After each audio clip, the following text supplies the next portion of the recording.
जहाँ तक कर लिया था उससे आगे करते हैं। अब है टॉपिक हाइट एंड डिस्टेंस, ऊंचाई और दूरी।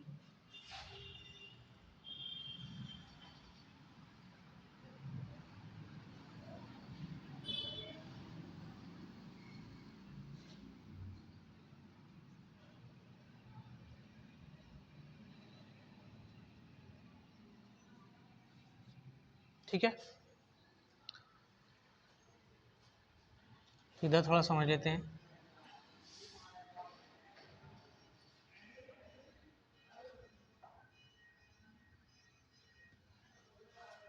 उन्नयन कोण और एक होता अवनमन कोण।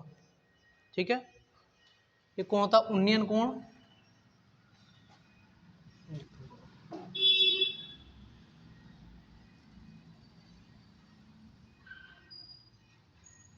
और एक होता अवनमन कोण।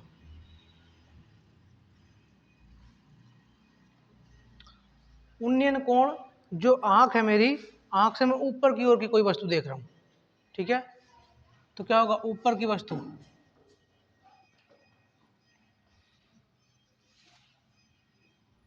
को देखना। ऊपर की वस्तु को देखने पर जो कोण बनेगा आंख द्वारा, वो कैसा कोण बनेगा? उन्नयन कोण। और अवनमन कोण, नीचे की वस्तु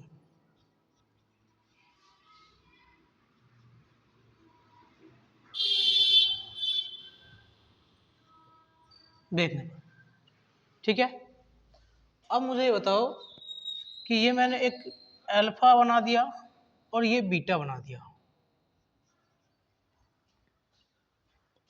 एक कोण ये अल्फा है, एक कोण ये बीटा। तो मुझे बताओ कि इसमें उन्नयन कोण कौन सा है और अवनमन कोण कौन सा है? उन्नयन कोण अल्फा। कब? जब आंख यहां है तो ऊपर की वस्तु देखी जा रही है, तो अल्फा कोण कैसा हो गया? उन्नयन कोण। और जब ऊपर से नीचे की ओर वस्तु देखी जा रही है तो ये बीटा कोण कैसा हो गया? अवनमन कोण।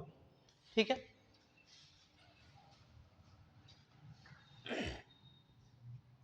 इतनी बात समझ में आ गई। वो सवाल, इसका उपयोग जो होगा वो सवालों में होगा कि उन्नयन कोण दे रखा है या अवनमन कोण दे रखा है ना, वो बाद में बात करेंगे। अब देखो, ये कोण मैंने मान लिया कि कोण ये 30 डिग्री है। ठीक है, ये कोण 30 डिग्री है।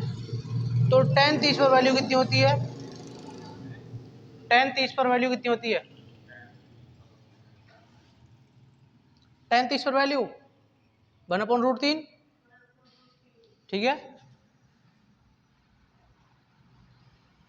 1/√3। और ये tan में लाल बटे कक्का में क्या होता है?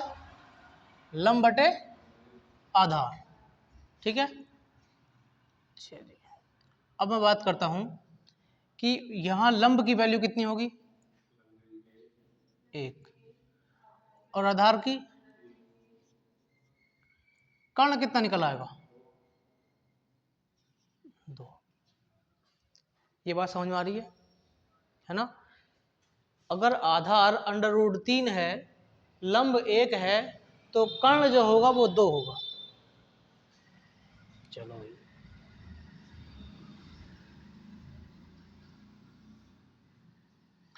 बात करते हैं, अगर ये कोण 45 हो तो 45 की वैल्यू कितनी होती है? आती होती है 1। 1/1 लिख सकता हूं। ये 1 है, ये 1 है, तो ये कितना होगा? √2 होगा। ठीक है, अब एक वैल्यू और होती है 60।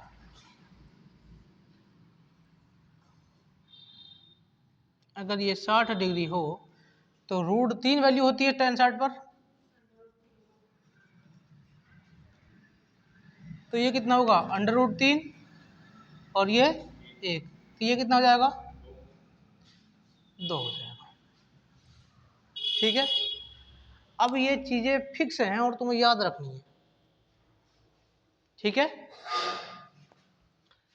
0 डिग्री और 90 डिग्री रह गया है ना, तो ये 0 डिग्री तो हो नहीं सकता और 90 डिग्री भी नहीं हो सकता।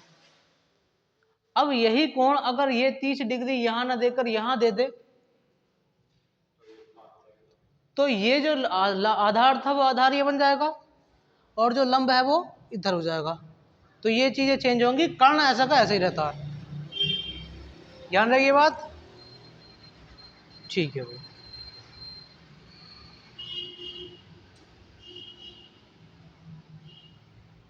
चलो अब सवालों पर चलते हैं। ये नोट करना चाहे नोट कर लो।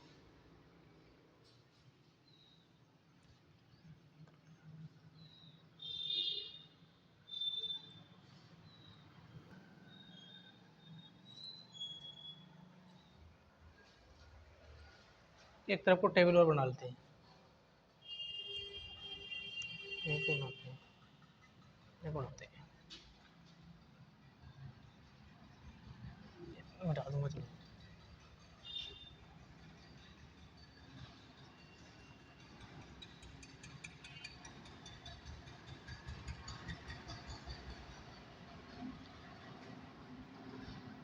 आधार, लंब और कर्ण, ठीक है। tan 30 पर आधार कितना है? 2, ठीक है। एक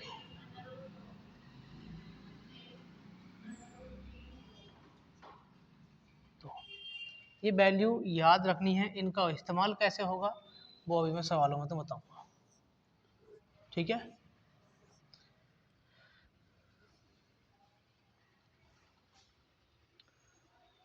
ये एक रेशियो बना कि अगर tan 30 है, आधार √3 होगा, तो लंब 1 होगा और कर्ण 2 होगा। ये एक रेशियो बन गया इनका। सवाल में अगर बोल देगा कि यदि कोण 30 डिग्री दे रखा है और जो ऊंचाई है वो 30 दे रखी है, तो तिर्यक ऊंचाई ज्ञात कीजिए, तो 60 हो जाएगी। और अगर आधार ज्ञात करने का आएगा तो 30√3 हो जाएगी। सीधी सीधी वैल्यू निकाल लेंगे। ये बात समझ में आ गई तब,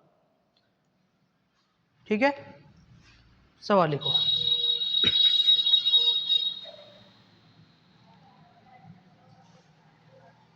सवाल में बोला है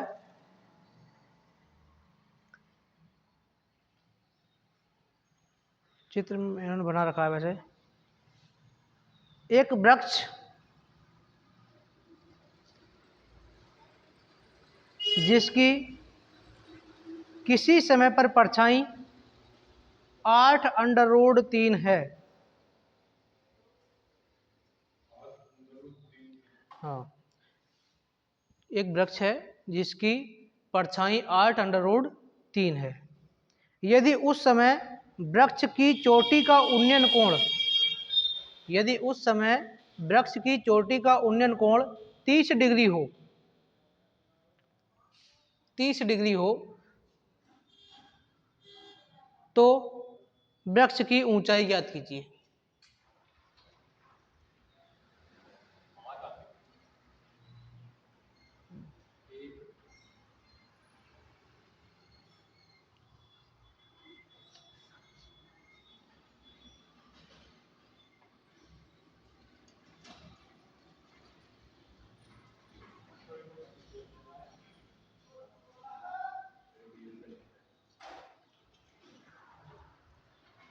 देखो जरा,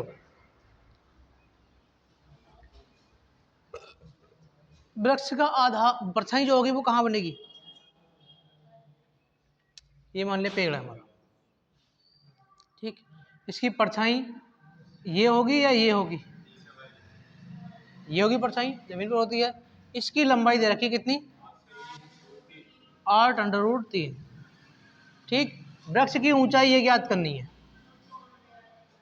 कोण दे रखा है उन्नयन कोण 30 डिग्री, ठीक है। अब ये कोण जब हमें पता है तो हम सीधे सीधे पहुंच जाते हैं कि 30 डिग्री वाला हमारा था कौन सा? ये था, ठीक। अब इसमें √3 की वैल्यू दे रखी है 8√3 दे रखी है। √3 से 3 कट गया, एक की वैल्यू कितनी आई? 8।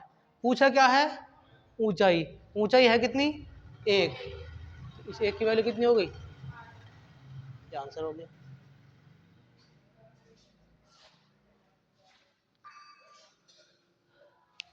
समझ में आया? अगला सवाल, 10 मीटर लंबा खंबा भूमि पर ऊर्ध्वाधर खड़ा है। 10 मीटर लंबा खंबा भूमि पर ऊर्ध्वाधर खड़ा है। उसके आधार से कितनी दूरी पर स्थित,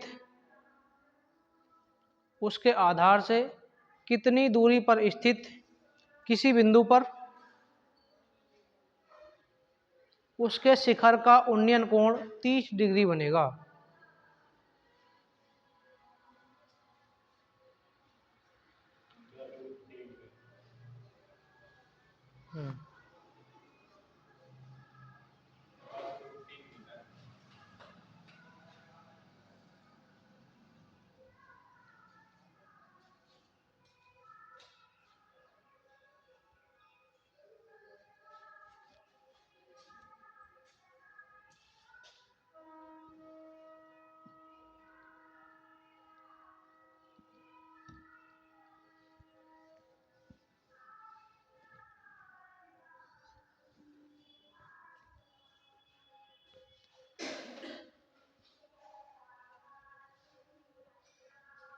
दे के रखा निशा किसकी, इनमें कौन सी वैल्यू, पहले तो एंगल बताओ कितना है। 30 वाले में जाएंगे, इस वाले में जाएंगे, इस वाले में, कौन से में, ये वाले में। खंबे की लंबाई दे रखी है, खंबे की लंबाई ये होगी या ये होगी या ये होगी, कौन सी है, 1 √2 या √3, खंबे की लंबाई, खंबे की लंबाई, खंबे में बोला खंबा ऊर्ध्वाधर खड़ा है, खड़ा कौन सा, ये खड़ा, ये खड़ा, ये खड़ा है, तो एक की लंबाई दे रखी है इन्होंने, एक की 10 दे रखी है, ठीक। और √3 के लिए बोला है कि उसकी जो क्या बोला, इस परछाई से, परछाई बोला क्या बोला, एवं से पढ़ लेता हूँ सवाल। 10 मीटर लंबा के ऊर्ध्वाधर खड़ा है, उसके आधार से कितनी दूरी पर स्थित शिखर है ना, तो ये कितना हो जाएगा 10√3, क्योंकि एक की वैल्यू 10 है और √3 की वैल्यू 10√3, और ये पूछ लेता, तिर्यक ऊंचाई पूछ लेता 20 केवल, √3 नहीं। अगला सवाल,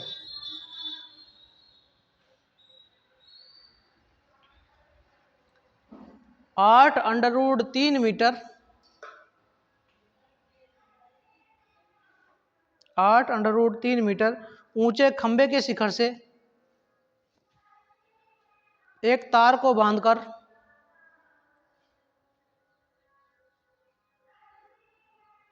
तार का दूसरा सिरा जमीन में गाड़ा गया, तार का दूसरा सिरा जमीन में गाड़ा गया, तार का दूसरा सिरा जमीन से 60 डिग्री का कोण बना रहा है, तार का दूसरा सिरा जमीन से 60 डिग्री का कोण बना रहा है,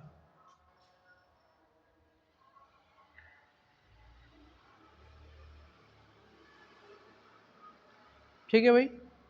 तार की लंबाई ज्ञात कीजिए,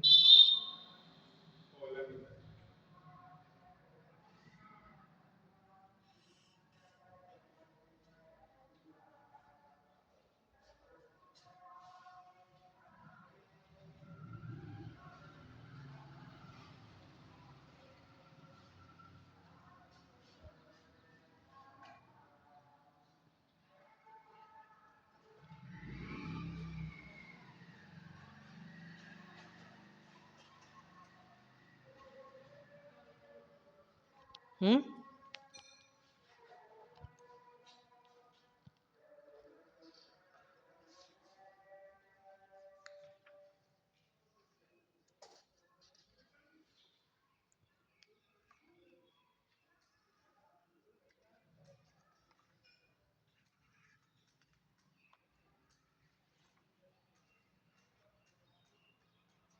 बताओ।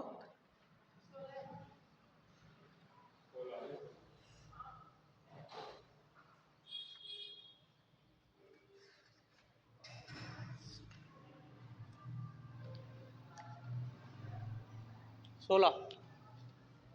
कौन सा वाला है इस बार? 60 वाला है। 60 वाला है तो इसमें ये बोला है कि 8√3 मीटर लंबा खंबा है। तो खंबे की लंबाई तो यही होगी। √3 की वैल्यू दे रखी है 8 अंडर रूट, एक की वैल्यू कितनी हो गई? एक की वैल्यू 8 आ गई। सवाल में पूछा क्या है? तार की लंबाई। अब तार भाई शिखर से यहाँ गाड़ा गया है, तो तार कौन सा है? 2। तो 2 की वैल्यू कितनी हो जाएगी? 16। एक की वैल्यू 8 है ना। अगला सवाल, यही चीज अगर तुम डायरेक्ट फार्मूला लगा के tan 60 बराबर इतना, तो वो थोड़ा लेंथी पड़ जाता। चीज वही है। अगला सवाल है 15 मीटर ऊंचे बिजली के पोल की परछाई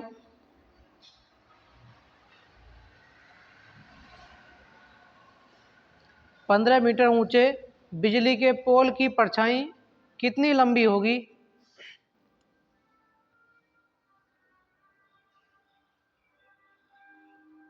यदि शिखर का उन्नयन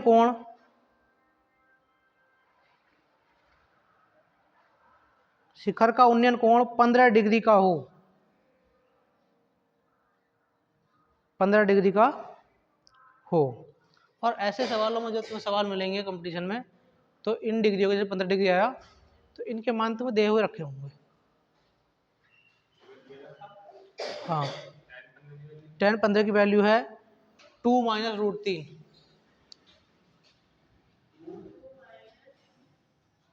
√3, 2 माइनस √3। क्योंकि वो केवल ये जानना चाहता कि तुमसे आता है या नहीं, तुम फंसाना नहीं चाहता। अगर तुम इसे निकालने में लग जाओगे तो फंस जाओगे। निकल जाएगा आसानी के साथ, क्योंकि tan 45 माइनस 30 15 होता है। वो फार्मूले हमने पढ़े नहीं है, मैं छोड़ दिया हूँ, छोड़ के आया हूँ फार्मूले को। tan 15 की वैल्यू दे रखी है, करो। इस बार निकालना पड़ेगा, इससे नहीं होगा।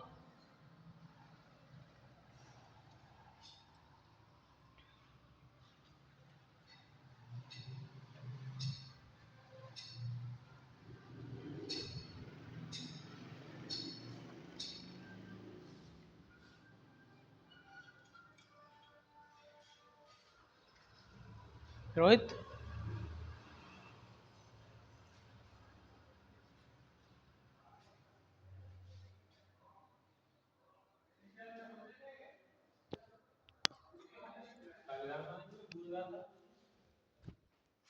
निकालना है इसमें परछाई की लंबाई, आधार निकालना।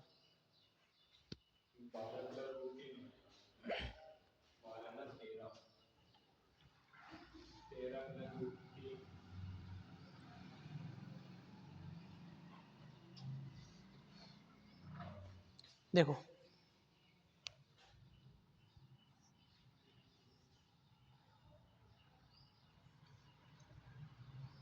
ये 15 डिग्री दे रखा है, खंबे की ऊंचाई कितनी दे रखी है? 15 मीटर। और ये पूछा है हमसे, ठीक है। हम फार्मूला लगाते हैं tan 15 लंब बटे आधार, तो 15 बटे x। tan 15 की वैल्यू दे रखी है कितनी? 2 माइनस √3 बराबर 15 और बटे x। x इधर ले लूँ, x बराबर 15 अपॉन x, और सॉरी x आ गया 2 माइनस √3। इसे सोल्व करने के लिए हम करते क्या है, इसके कॉन्जुगेट से ऊपर नीचे गुणा करा देते हैं। 2 प्लस √3 अपॉन 2 माइनस प्लस √3, ठीक है भाई। अब नीचे वाला a की पावर 2 माइनस b की पावर 2 का फार्मूला बन गया। इसे तोड़ लेते हैं, 15 दूनी 30 और ये प्लस 15√3 अपॉन ये मिलेगा क्या, 4 माइनस 3 बराबर 1 हो जाएगा। तो ऊपर क्या बचा, 30 प्लस 15√3। ठीक है।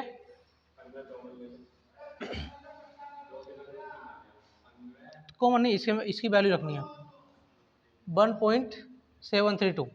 √3 की वैल्यू होती है 1.732, √2 की वैल्यू होती है 1.414। तो 30 इनकी गुणा कर लेते हैं पहले, 15 की इसमें गुणा कर लेते हैं ना, यहाँ कर लेते हैं। 5 दूनी 10, चलो 15 से कर लो। 15 दूनी 30, 15 तिया 45, 48 और 15 सत्ते 105 और 4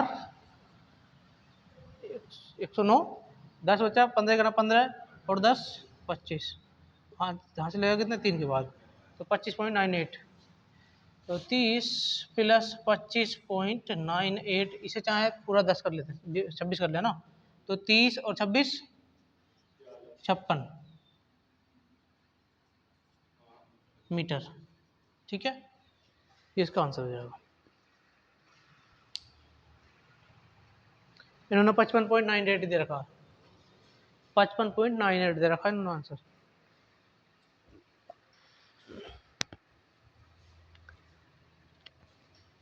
सवाल जो तुम्हें मिलेगा वो जनरली यहाँ से मिलेगा, और अगर वो सवाल को थोड़ा हार्ड करना चाह रहा है तो हार्ड करेगा ऐसे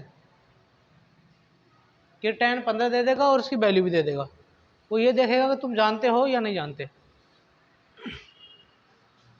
अगला सवाल,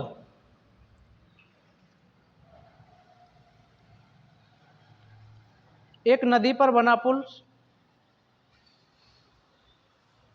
चलो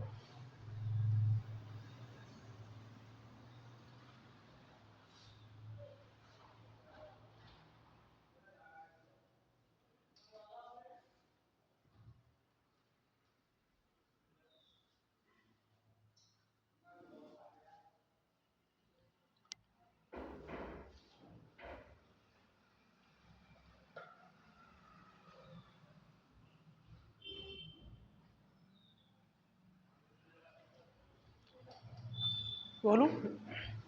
एक नदी पर बना पुल 100 मीटर ऊंचा है,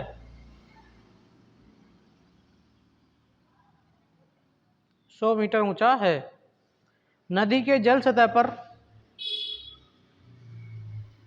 नदी के जल सतह पर स्थित दो बिंदुओं से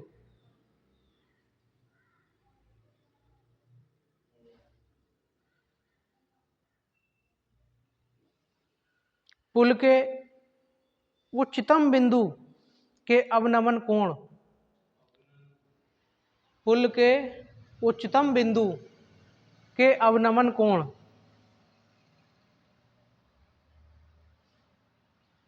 30 डिग्री और 45 डिग्री,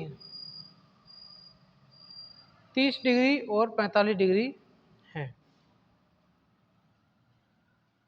दोनों बिंदुओं के बीच की दूरी ज्ञात कीजिए।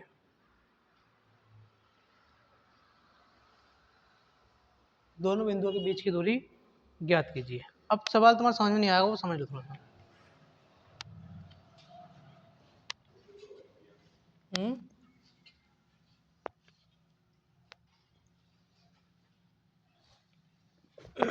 समझो, पुल दे रखा हमें एक 100 मीटर लंबा है ना, ऊंचा।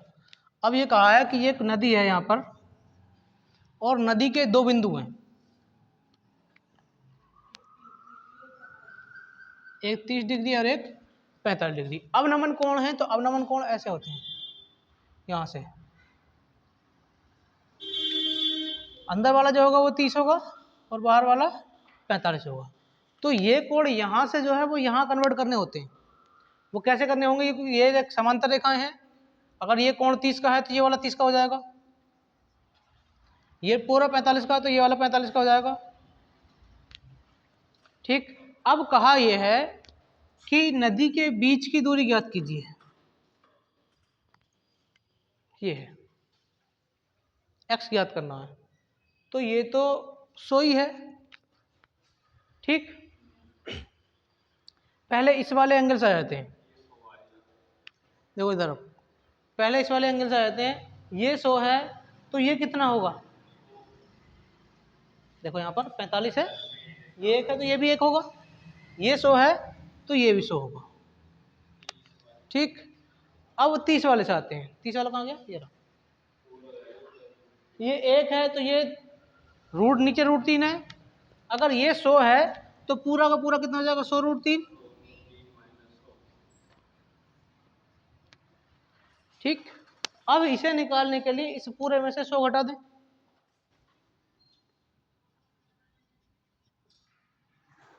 तो 100 कॉमन ले लें, √3 - 1। ठीक है, अब √3 की वैल्यू कितनी थी हमारे पास, 1.732 कर लेते हैं, एक बार और बढ़ा लेते हैं, -1 कितना बचेगा यहाँ से 2। ठीक है, इसके पॉइंट हटा दें, 3 जीरो पड़ेंगे, 2 जीरो कट गए, 1 लग जाएगा ना, तो कितना होगा 7 पॉइंट नहीं 73.2 मीटर, जो भी आएगा मीटर में। समझ में आया सवाल। वरना हमें 2 इक्वेशन बनानी पड़ती और इक्वेशन बना के दोनों इक्वेशनों को सोल्व करना पड़ता।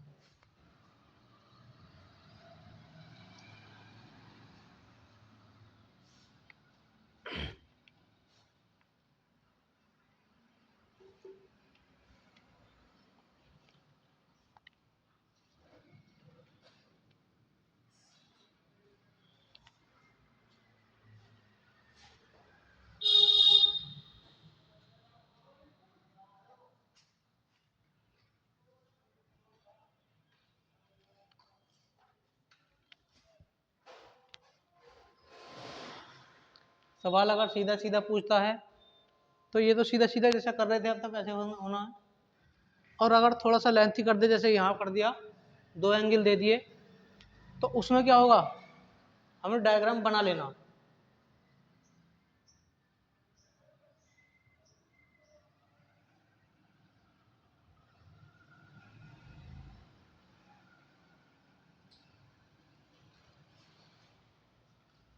सवाल लिखो, एक चिमनी और एक मीनार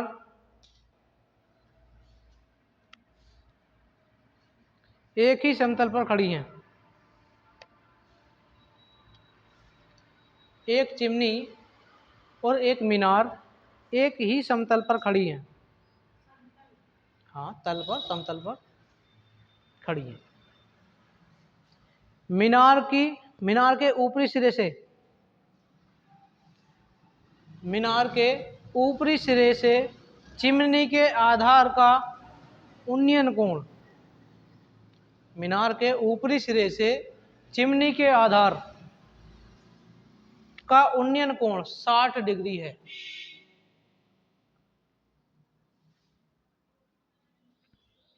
ठीक, उन्नयन कोण 60 डिग्री है। उन्नयन कोण मतलब ऊपर का कोण, ऊपर को देखने पर, तथा चिमनी के ऊपरी सिरे से मीनार के आधार का उन्नयन कोण, मीनार के आधार का उन्नयन कोण 30 डिग्री है।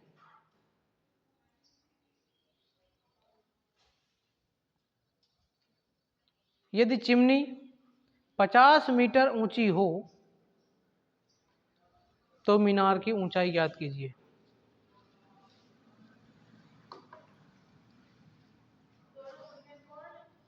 हाँ, उन्नयन कोण दोनों डायग्राम बनाओ और तब बताऊंगी जी क्या कैसे बनेगा। डायग्राम बना लोगे तो बहुत आसानी के साथ कर लोगे। हम्म,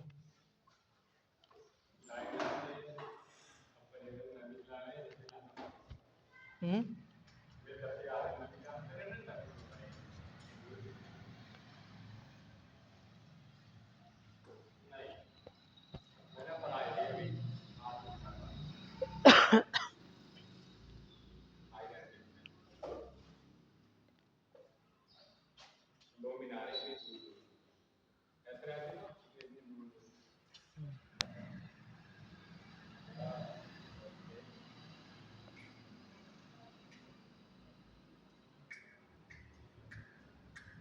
देखो इधर सुनो,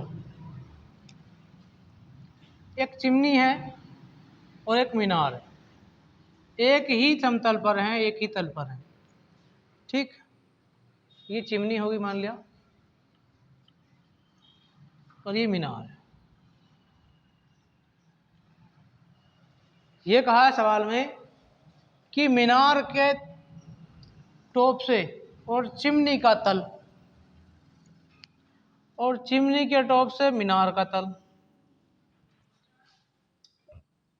जो कोण बनाते हैं वो कोण ऐसे हैं कि ये तो 60 दे रखा है और ये 30 डिग्री। वो तो हमें देखने, चित्र में देखने से पता चल जाता है कि कौन सा ज्यादा है कौन सा कम है।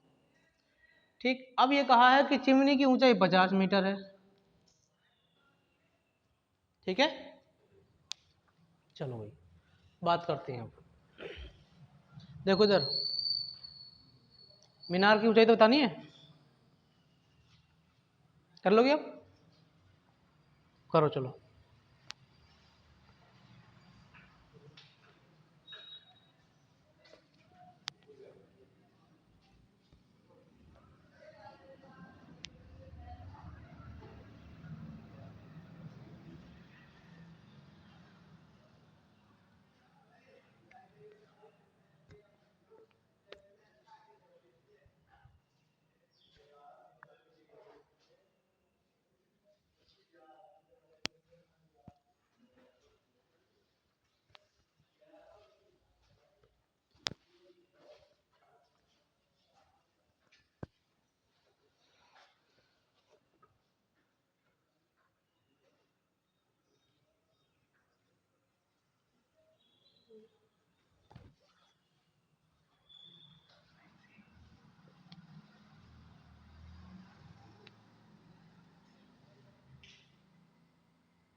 ना हुआ?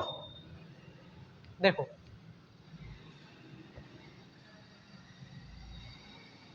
ये 30 डिग्री वाले हम कोण पर चलते हैं। पहले तो 50 मीटर इसी से है, तो ये कितनी होगी 30 से? तो tan 30 वैल्यू कितनी होती है?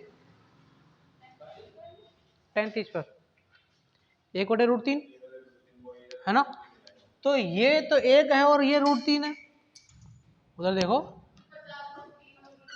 ये हो गया 50√3।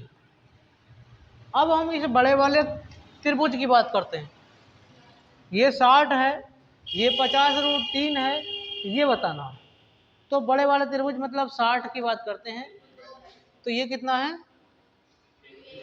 1 है, और ये कितना है? √3। तो √3 है तो 50√3 गुणा √3, √3 3 हो जाएगा, और 50 गुणा 3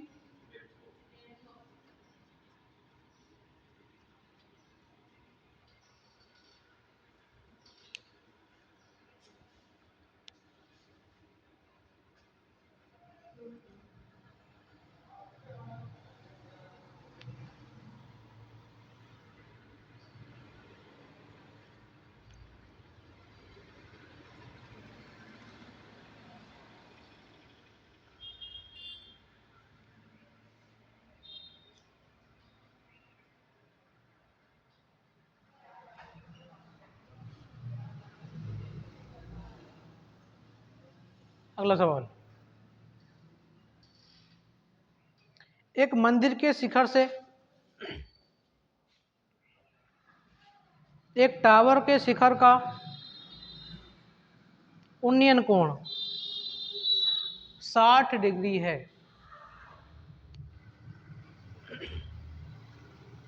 लाइन समझ में आ गई?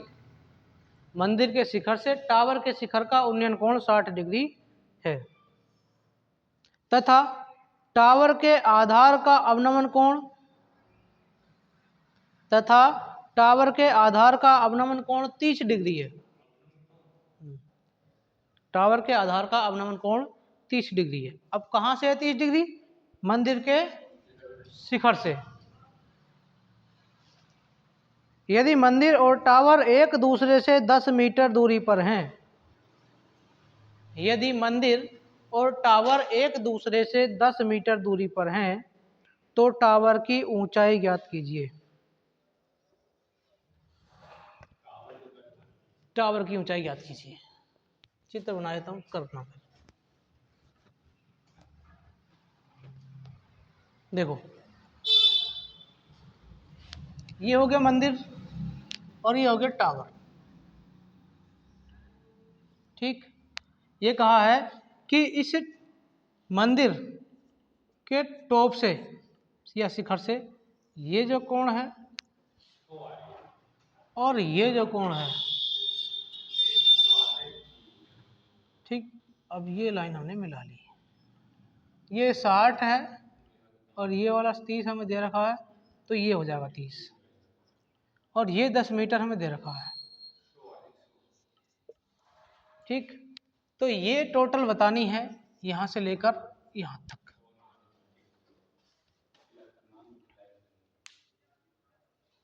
अब देखो कितना,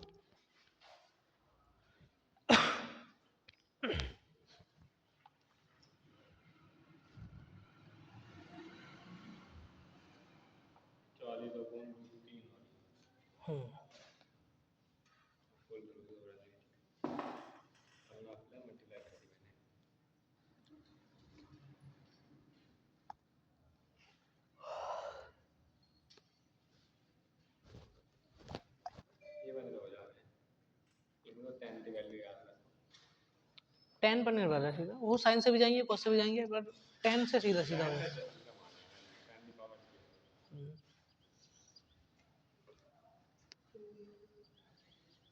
क्या रोहित?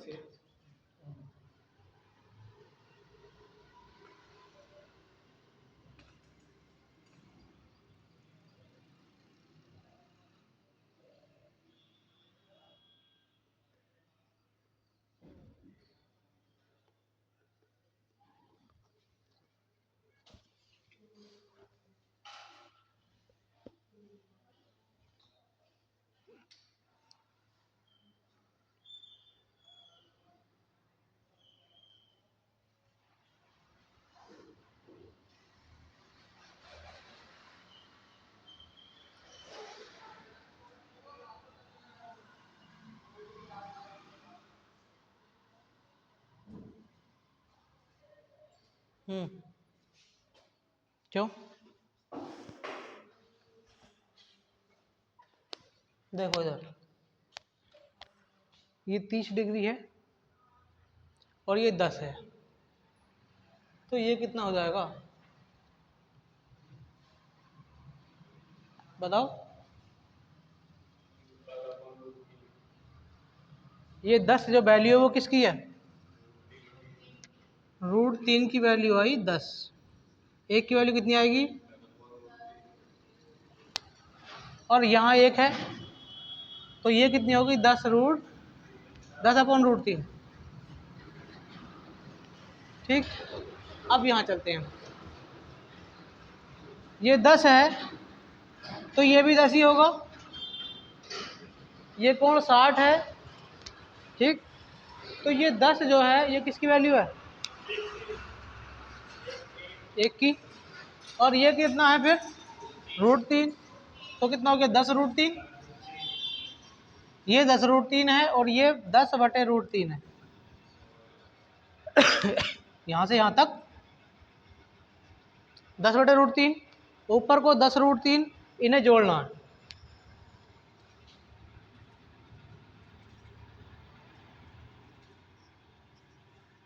एलसीएम आ गया √3। यहाँ हमने गुणा कराई, 30 हो जाएगा और +10 40। हम्म,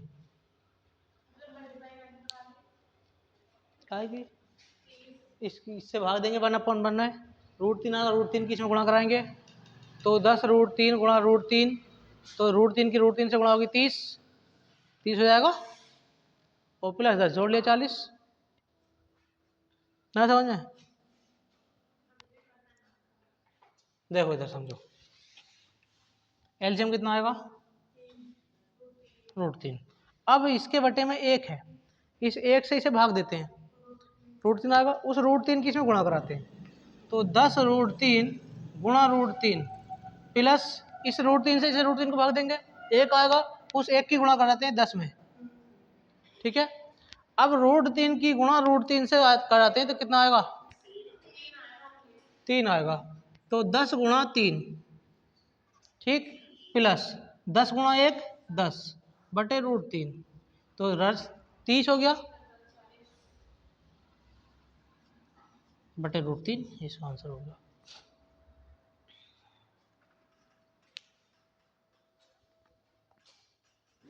ठीक।